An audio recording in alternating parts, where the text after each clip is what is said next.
The metal doors slid shut behind Eli Rourke. With a cold hiss, it was late, long after working hours. And the halls of Zintech Corporation were dark and silent. Only the red emergency lights glowed dimly, casting long shadows across the floor. Eli wasn't supposed to be here not this deep in the restricted section. He wasn't a criminal, not even close. Just a human engineer working overtime to fix a faulty coolant pipe. But something was very wrong tonight, and he was about to find out just how bad it could get. He took another careful step forward. Boots echoing in the empty corridor. Then he heard Ida's soft rustle. Like fabric brushing metal, he turned quickly, his hand reaching for the small flashlight clipped to his belt. The beam hit a figure hiding behind a tall energy console, and his heart skipped a beat. A girl stood there, tall and alien, with deep, violet skin and glowing silver eyes. She was dressed in a royal blue cloak with golden lines. It took him only seconds to recognize her. Nalara, the daughter of CEO Vorkon, the head of the entire Zintech Corporation and the most untouchable person in this building. Nalara. Eli whispered in shock.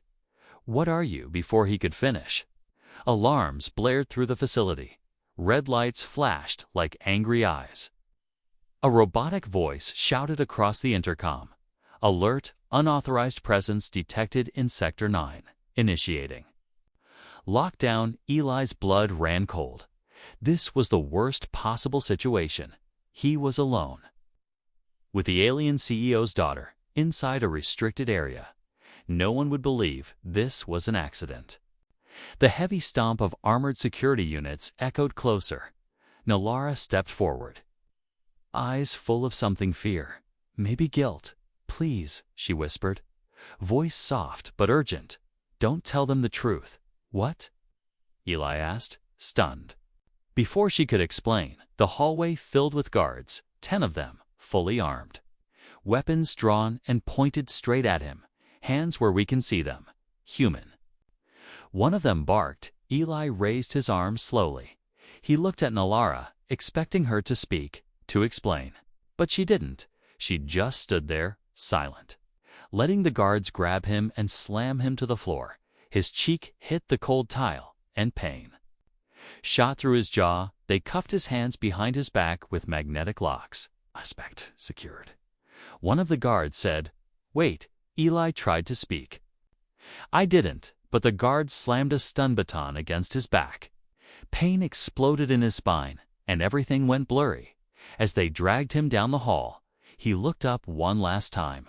Nalara stood still, eyes locked with his lips, trembling. She whispered again, almost too softly to hear. Please, trust me. Then the doors closed, separating them. They threw him into a cold metal room with no windows. Only a single chair in the center and a camera in the corner. Eli sat in silence, trying to breathe. His head throbbed, his heart pounded. What had just happened? Why didn't Nalara speak up for him? He replayed it all in his mind. The hallway, the flashlight, her whisper, the guards, the stun. None of it made sense. The door hissed open again. 2 tall alien officers walked in, followed by a short, broad-shouldered figure in a black robe. It was Vorkon himself, Nalara's father. He didn't look angry, he looked calm. Deadly calm. That was worse. So, Vorkon said in a low voice, a human caught sneaking in with my daughter. Inside my restricted vault, Eli tried to stand. But the guards pushed him back into the chair. I didn't do anything wrong, he said. She was already there when I silenced, Vorkon snapped. We scanned the logs. You had no clearance to be there. I was fixing a coolant leak, I swear, Eli insisted. Then why was my daughter hiding? Vorkon asked slowly, narrowing his glowing eyes. I don't know, Eli said truthfully. And why did she ask you not to speak the truth? The CEO added. That made Eli freeze. He hadn't told anyone what, she whispered. How did Vorkon know? Were they monitoring her too? Vorkon leaned in closer. "You have one chance, human," he said. Voice sharp. "Tell me what you were doing with my daughter. And maybe I won't vaporize your entire genetic record from the system." Eli stared at him. His mind was racing, but his gut told him something bigger was happening. Something he wasn't supposed to see. Nalara wasn't just wandering for fun. She was hiding something, maybe from her father himself. Eli stayed silent. The guards pulled him to his feet and dragged him out. His wrists burned from the cuffs. His back ached from the stun hit. But none of that mattered. Only one thing echoed in his mind, over and over. "Please, don't tell them the truth."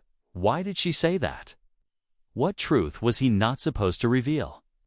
And why did he feel like trusting her might get him killed, or save them both?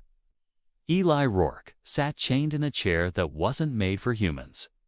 The cold steel cuffs dug deep into his wrists. He had lost all track of time. Was it hours since they took him, or days? The room had no windows, no clock, and no sound except the low hum of energy shields. This was not a holding cell. This was a place where secrets were pulled out whether you wanted or not. A new alien entered. Not a guard this time. She was tall, thin, and dressed in white robes. Her skin shimmered like mercury, and her eyes had no pupils.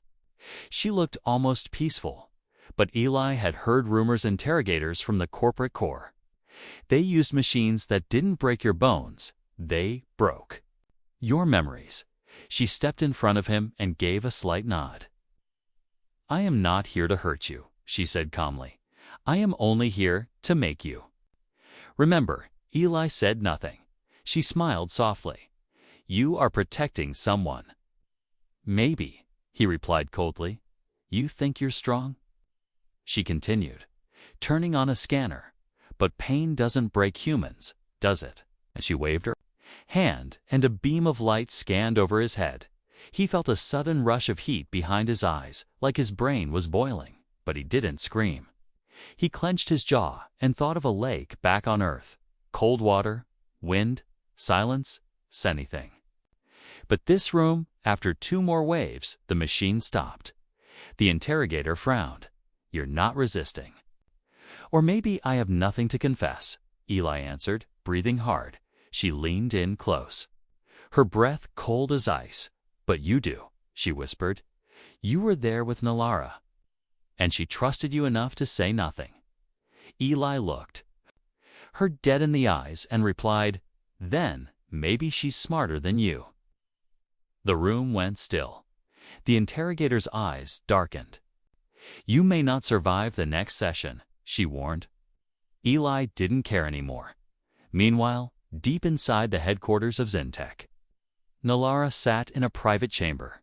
Her wrists were not chained, her face unbruised. But her freedom was an illusion. Every wall had hidden cameras, and the air was too quiet to be normal. Her father had not spoken to her since the incident, but his silence meant one thing: he was watching. Waiting for her to break, she sat at the edge of her bed, staring at a tiny spider-shaped drone on the floor, a personal device she had secretly reprogrammed. She tapped a code on the screen, and the drone lit up. It crawled to the wall, entered the vent, and disappeared. Her message was simple: "Don't speak. Not yet. I need more time back in the cell." Eli was returned to his seat after being dragged out for the 3rd scan. His shirt was soaked in sweat, and his lips were dry, but his eyes still burned with defiance. Then, the unexpected happened. The door opened, and the CEO himself walked in again. Vorkan was wearing a smooth black robe and gold rings that shimmered under the dim light. His expression was deadly human. He said, "You have lasted longer than most." Eli forced a weak smile. "Guess I'm not like most." Vorkan stepped closer and placed a file on the table in front of him. It opened to show several photos. One of them was Nalara, standing with Eli back in the ship bay weeks ago. Another one showed her accessing a terminal LAN encrypted one. "She's been hiding something," Vorkan said, tapping the images. I think you know. What it is? Eli looked at the pictures. He had no idea those were being taken, and Nalara had told him nothing about secret terminals. I know nothing, he replied slowly. But you suspect, Vorkon said, leaning in. You see, I don't hate you, human, he added. I hate. Weakness. Eli didn't flinch. She's your daughter, he said quietly. That doesn't mean she's innocent, Vorkon answered without blinking. He turned and began walking toward the door. I'll give you 12 more hours, he said. Confess something useful, and I might not erase your DNA from the Galactic Registry. Fail, and you'll disappear from existence. The door closed. Eli dropped his head, breathing slow and heavy, but inside something had changed. He remembered that moment weeks ago when Nalara had come to the engineering deck. She didn't act like a spoiled boss's daughter. She asked questions. She listened. She looked tired-trapped. Now he knew why. She wasn't trying to hurt him. She was trying to expose something her father had done, or maybe still doing, but she needed help. And he was the only one she trusted. A soft sound came from the corner. He turned his head slowly. And there it was, the spider drone crawling from the vent. Its red eye blinked twice. Eli smiled, barely able to sit up. He tapped the message key, and the words glowed on the tiny screen. Almost ready, stay strong. Eli, you matter. He stared at those words like they were a torch in a dark cave. Even if the whole galaxy turned against him, someone still believed in him. He would stay silent. Not because he was afraid, but because he finally knew he was part of something far bigger than his own survival. Eli Rourke sat in his cell, exhausted but wide awake. The message from the spider drone still echoed in his mind. Almost ready. Stay strong, Eli, you matter. No one had said those words to him in years. He leaned against the cold wall, trying to calm his breathing. The room smelled like metal and electricity. Every few minutes, a red light blinked in the ceiling, recording everything, but that didn't matter. If Nalara had a plan, he had to play along. He didn't know what she was planning, but she had. Risked everything just to send him that message that meant something.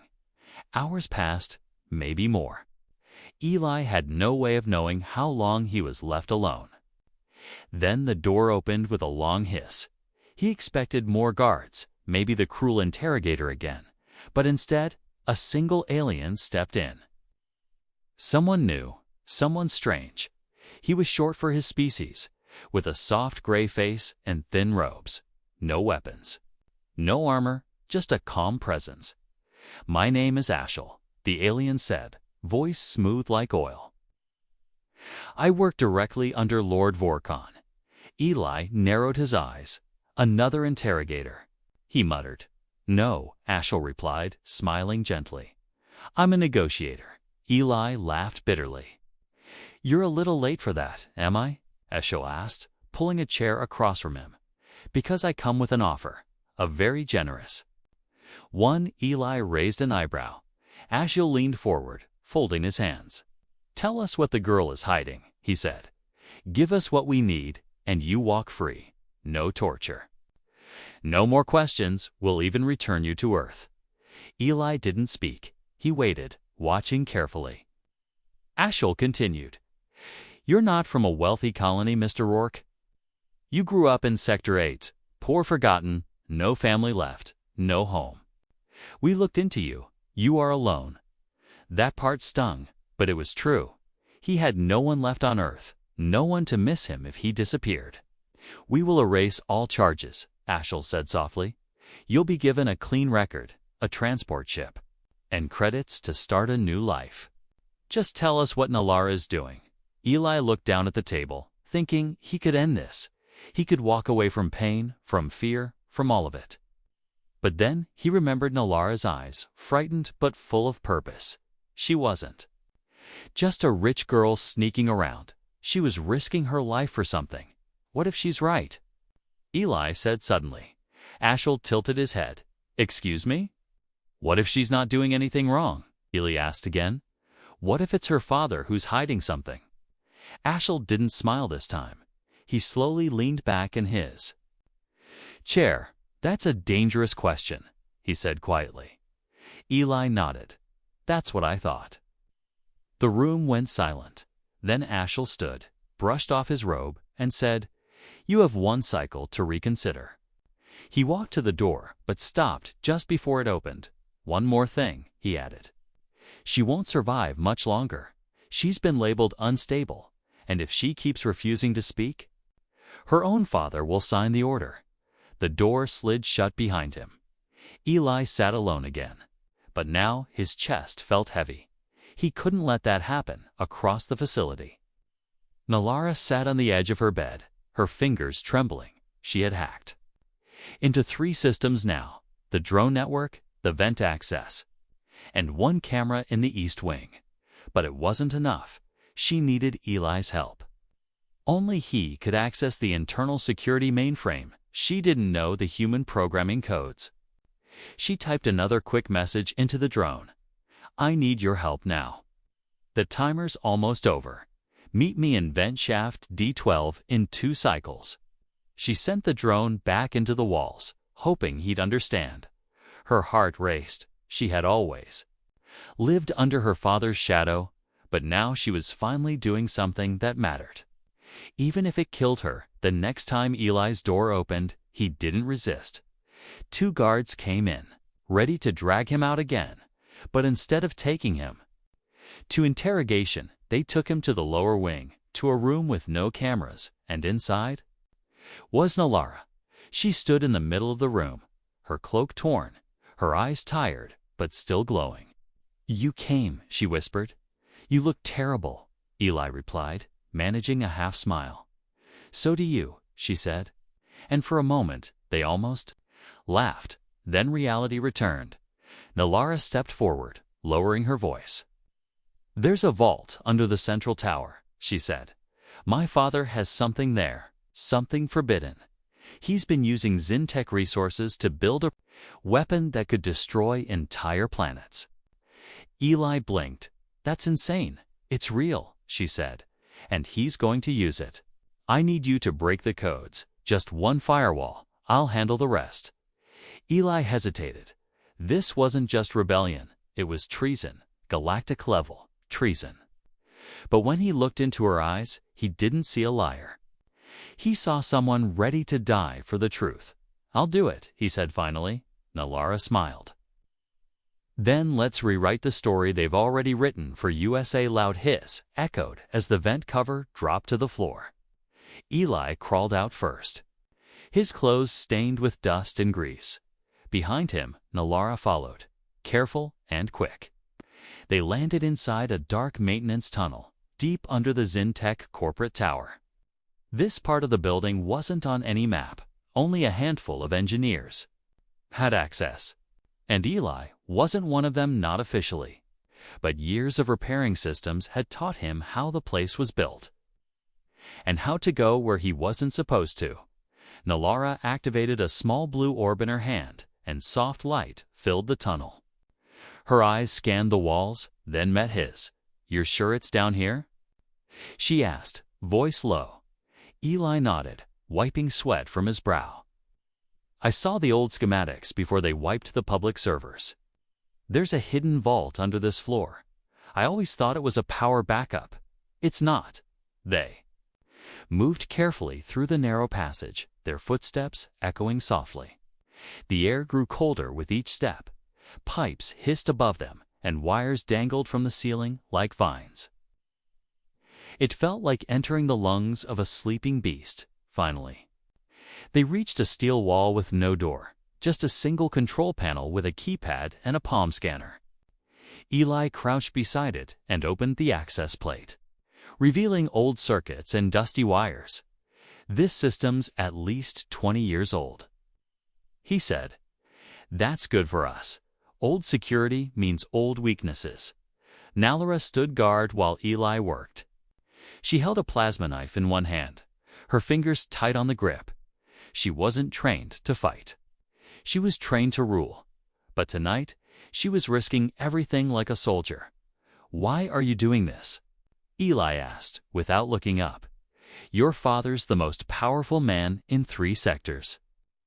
You could have lived a perfect life." She was quiet for a moment. Then she said, "I saw what he did to the Craven colony. They asked for help. Instead, he tested a prototype weapon on them. It turned their oceans to vapor. Their people burned in their own cities." Eli froze. He had heard rumors, but Zintech had erased all proof and blamed it on a solar storm. Now he knew the truth. After that, Nalara whispered, "I couldn't sit on silk chairs and pretend I didn't know. I tried to warn the council. They laughed in my face. So I came to you." Eli looked back at her, surprised. "Why me?" "You were the only one in the building who looked at me like a person. Not like a trophy," she said. "And you're the only one who knows the system better than the ones who built it." Click, the panel sparked, then buzzed. The wall shifted, revealing a hidden elevator with no buttons. A narrow platform waited inside.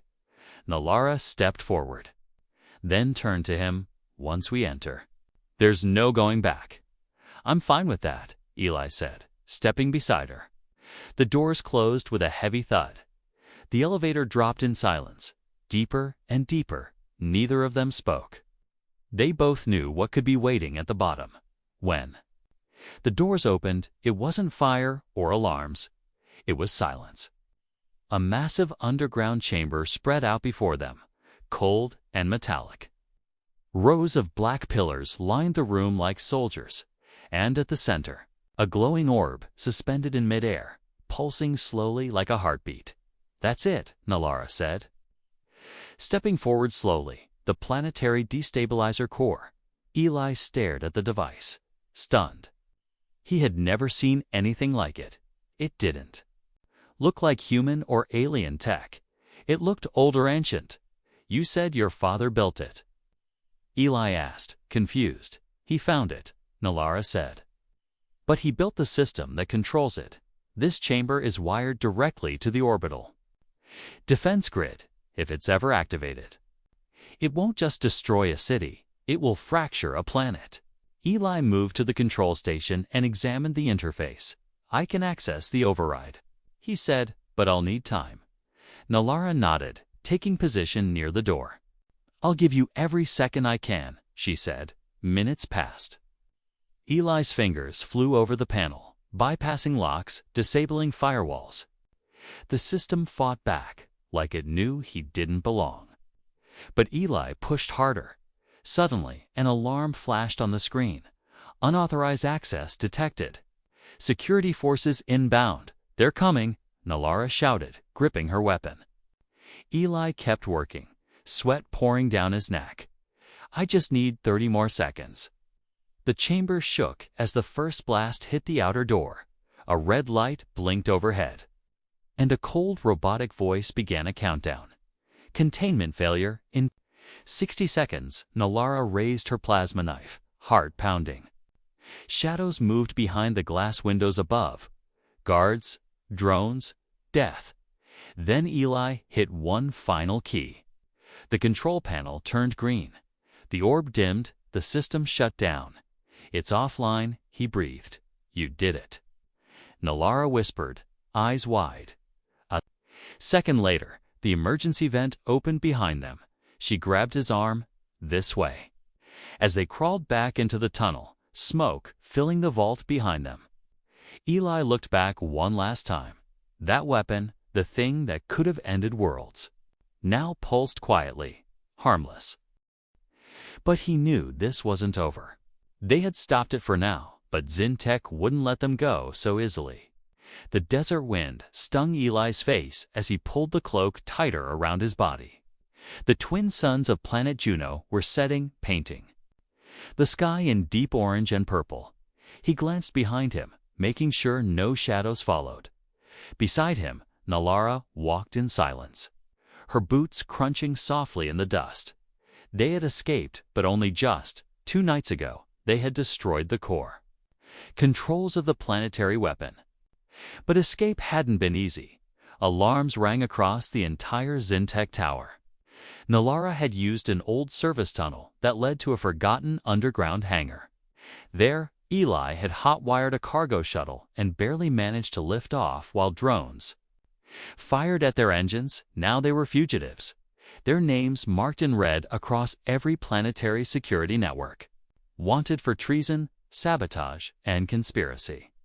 And worst of all, Nalara was being hunted by her own blood. Her father, Lord Vorkon, had placed a galaxy-wide bounty on both of them.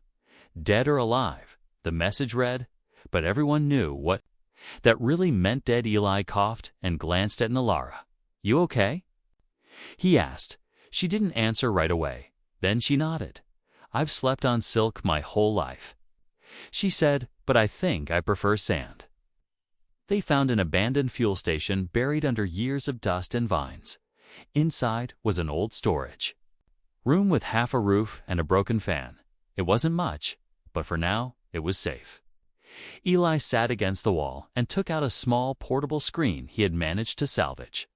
He connected to a black market satellite signal and began scanning the network. News headlines flashed by. Terrorist human and alien heiress destroy Zintech vault. Daughter of Vorkon turns traitor. Reward: 1 million credits for capture. He scrolled in silence, then suddenly stopped. A video was playing. Message from Vorkon himself. The CEO stood in front of a large emblem, his hands folded, voice calm. "I loved my daughter," he said to the cameras. "She was brilliant, brave, and sadly lost. She has been brainwashed by this human criminal, a known saboteur. I ask all citizens to help us stop them before they bring harm to others." Nalara turned away before Eli could say anything, her jaw clenched, her fists trembling. "He never says what he really means," she whispered. "He calls me lost because I finally saw the truth." Eli wanted to comfort her, but he didn't know how. She had betrayed everything: her name, her family, her world, for a truth no one believed. They sat in silence until Nalara finally looked at him. "We need to disappear," she said. "For a while, maybe forever. I don't care what happens to me. But I won't let him find you." Eli shook his head. "I'm not running just to hide," he said. "I've seen what's buried under that tower, and I won't let your father use it again." She gave him a sad smile. "You really are the only human I've ever trusted," she said. "Most humans want power or wealth.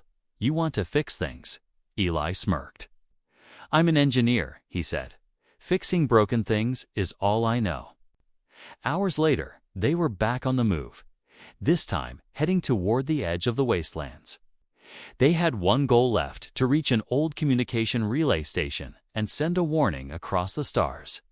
A real one, a message that couldn't be silenced by Vorkon's lies. But halfway through the rocky hills, they saw movement. Shadows danced across the cliffs. Nalara ducked behind a boulder and whispered, "Scouts, probably bounty hunters." Eli pulled out the tiny tracker he had built. Red dots blinked nearby. 5, maybe 6 targets. Closing fast, too fast. "They found us," Nalara said, drawing her plasma blade. Eli stared at the weapon, then pulled out the energy flare. Gun from his belt, he wasn't a soldier. He had never fired at anything living, but if it came down to it, he wouldn't let her fight alone. The first shot exploded above them, blasting rocks and dust into the air. Then came another. They ducked behind a ridge as heat scorched the stones beside them. "Go," Nalara shouted, pushing him toward the lower path. "No," Eli yelled back. "We stay together." He fired blindly at the ridge. Forcing their attackers to take cover, Nalara leaped forward, slashing through one of the drones. Her blade hissed as it melted metal and wires. But they were outnumbered, and every minute more enemies arrived. Suddenly, a loud blast shook the sky. A gunship appeared above the canyon. Red lights flashing, weapons locked on. They were trapped. Eli turned to Nalara. Breathing hard, "If we split, maybe one of us can." "No," she said, grabbing his arm. "I'd rather die fighting with you than live running alone." He met her eyes, not alien anymore, just someone who had chosen him. And in that moment, he knew this wasn't the end. This was their war. Smoke filled the air. Dust clung to Eli's lungs. He pulled Nalara behind a shattered rock wall, her arm bleeding from a laser burn. The bounty hunters had backed off for now, but the gunship still circled above. Its red eyes scanned the cliffs like a predator waiting for its prey to move. Eli reached into his bag and pulled out a small white tube. "This will sting," he said, breaking it open and pressing the salve to Nalara's wound. She winced but didn't cry out. "I've had worse," she muttered, "training in the palace." "Was rougher than this your father teach you hand-to-hand combat too?" Eli asked with a dry smirk. "No," she said, biting her lip. "He just made sure I was trained to kill anyone who disappointed him." Eli said nothing. He had no family, but he couldn't imagine a father like that. No warmth, no kindness. Just control. Nalara sat up slowly, eyes burning with determination. "We can't stay here," she said. "We have to reach the core facility before my father moves it." "The vault's already destroyed," Eli said, confused, but Nalara shook her head. "That was just the control room," she whispered. "The core itself is stored inside. A mobile lab deep in the mountain tunnels. It's still active, still deadly." Eli's heart sank. So it wasn't over. They had only destroyed the interface, not the actual weapon. And if Zintech relocated it to a war zone? "How do we get in?" he asked. Nalara tapped her wristband and projected a 3D map in the air. "There's an emergency tunnel through this ridge," she said, pointing. "It was designed for staff evacuation. But I had it secretly marked on a backup system." Eli studied the path. It would take them straight under the mountain and into the facility's side entrance. Quiet, unguarded. They moved fast. "Let's go," he said. Helping her up, she gripped his hand. Steady and strong. "Thank you," she whispered, "for not giving up on me." "I thought about it," he said with a grin. "But then I remembered you saved my life twice. That's worth a little running and bleeding." The tunnel was dark, narrow, and filled with old pipes and fallen rocks. Eli used a handheld light while Nalara guided them with the map. The further they went, the colder it got. Steam hissed from cracked valves, and strange symbols glowed faintly on the walls. "These weren't made by your people," Eli said. Tracing one, "They're older, much older," Nalara confirmed. "My father never explained where he found the weapon core, but I think it was buried long before humans ever left Earth." Finally, they reached a steel gate covered in vines and dust. Nalara pressed her wristband to a panel. A deep hum echoed through the rock. The door slid open, revealing a vast chamber. Hidden inside the mountain, in the center of the room stood the weapon, a giant glowing sphere, suspended by dark rods and pulsing with silent energy. It hummed like it was alive. And it was beautiful and terrifying. Eli stepped forward, stunned. "It's not just a bomb," he whispered. "It's a living machine, an energy converter that feeds on gravity. If this thing activates near a planet's core, it will tear the world apart from inside," Nalara finished, voice cold. "That's why we can't just run anymore." Eli moved to the control panel. Alien glyphs blinked across the screen. Too complex for standard AI. This wasn't made for your species to operate, he said. It's coded in layers of quantum logic. No alien could shut it down, but a human might, Nalara said, stepping beside him. Your brain works differently. That's why he needed you on his engineering teams. Eli's fingers hovered above the console. This is going to be risky, he said. If I mess this up, it might detonate instead. Nalara looked him in the eye. I trust you, she said. Without hesitation, that gave him strength. He began entering bypass codes, rerouting data paths every second. The core's hum grew louder, reacting to his touch. He could feel the heat on his skin, the power vibrating through his bones. He wasn't just working with tech, he was wrestling. A force that shouldn't exist. Then, warning. Intrusion detected. Lockdown initiated. No. Eli shouted. Security systems activated across the room. Metal doors slammed shut behind them. Energy guns popped out of the walls, aiming at their heads. Nalara pulled out her plasma blade. I'll handle them. You finish this, she shouted. Eli ducked under the console, sparks flying above him as the first shots were fired. He hacked deeper, ignoring the alarms. Every part of him screamed to run, but he stayed, fingers flying, mind focused. Just a few more lines, he whispered. Come on, come on. Suddenly, the core flickered, the hum slowed, the color dimmed. Core shut down. 80% manual override required to complete. He looked to Nalara. She was bleeding. Crouched behind a fallen panel, still fighting, he ran to her. We have to finish it together, he said. She nodded. They reached the core together, placed their hands on the final override panel. One human, one alien. The machine scanned their biosignatures, then pulsed once softly. Shut down. Complete. Weapon neutralized. The lights went out. The guns dropped. Silence filled the chamber. They had done it. They had killed the weapon, not with war, but with trust. Nalara looked at him, tears in her eyes. You saved the galaxy, she said. Eli smiled weakly. No, he whispered. We did. The morning sun rose slowly over the outer rim colony of Telnar 3. A soft breeze moved through the open fields, brushing against tents, wind turbines, and solar dishes. It looked peaceful, like nothing dangerous had ever touched the land. But inside a quiet underground shelter, Eli Rourke stared at the small screen in front of him. His face still carried the tired lines of battle. His hands, once steady, now trembled slightly from weeks of stress, but his eyes were alive again.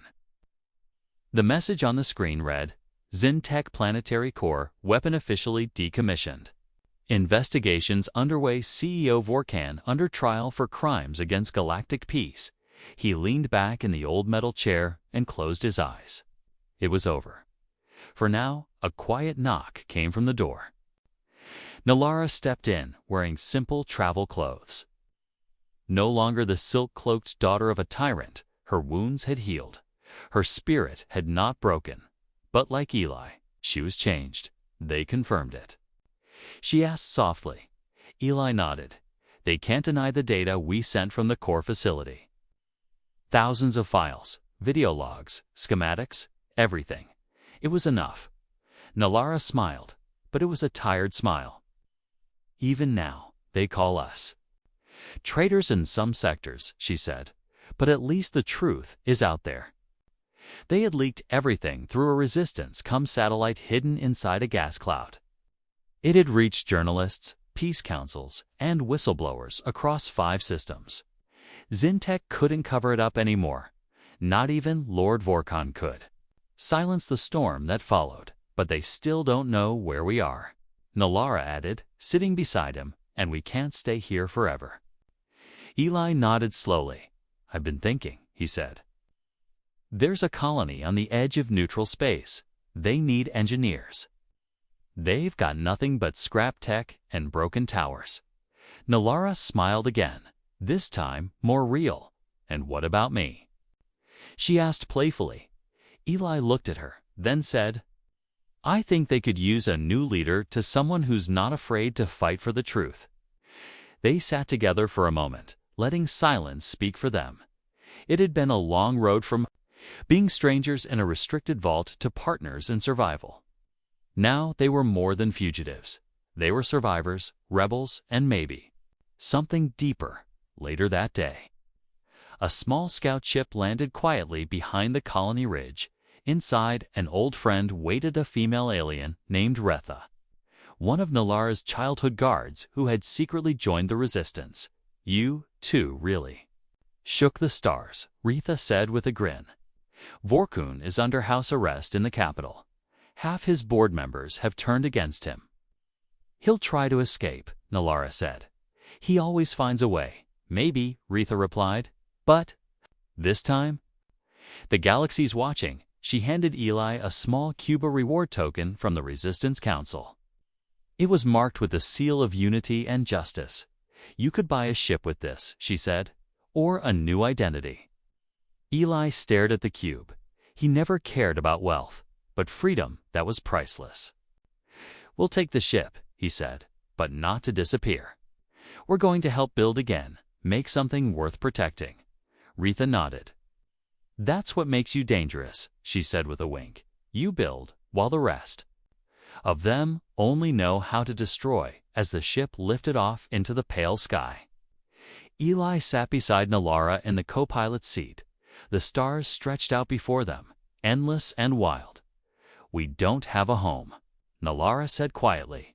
Not anymore. No, Eli replied. We don't, but maybe we can make one. She looked at him and gave a soft nod. He didn't take her hand, but he didn't need to. They understood each other now in ways words couldn't explain. She was born of power and privilege. He was born of dust and sweat, but somewhere in the middle of chaos, they had found something rare, not just survival, but meaning. Weeks later, a rumor began to spread across quiet systems and fringe colonies. A tale of two outlaws who destroyed a world-ending weapon, a human and an alien. Daughter who risked everything to reveal the truth. Some said they were dead. Others claimed they had become ghost protectors of broken worlds. But one thing was certain: Syntech never built another core again. And whenever a new system cried for help, a small, unmarked ship often appeared in orbit. Its signal was hidden, its markings unknown, but its actions spoke louder than any banner. Because inside that ship was a human who refused to betray the innocent, and an alien who turned against her own blood to protect life. They weren't heroes in history books. They weren't faces on statues, but to the ones they saved, they were. Legends, living in shadows, but always there, together, always.